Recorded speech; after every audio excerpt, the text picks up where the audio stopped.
खन्थाइनि मुङा जोबरोङि मिजिं।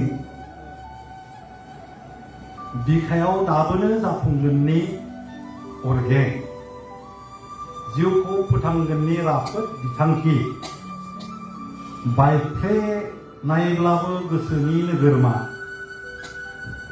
गोसो थोनो मोना इमारजेन्सि आयेन, अब्लाबो बरायनानै लायो सिमांनि रायजो, दुखुनि आंथोर एराय एराय गोरबोआव दाबोनो जोबरोङि मिजिं।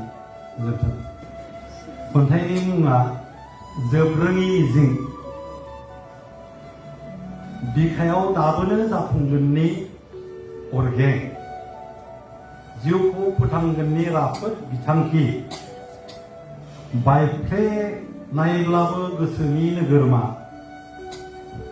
गोसो थोनो मोना इमारजेन्सि आयेन, अब्लाबो बरायनानै लायो सिमांनि रायजो, दुखुनि आंथोर एराय एराय गोरबोआव दाबोनो जोबरोङि मिजिं।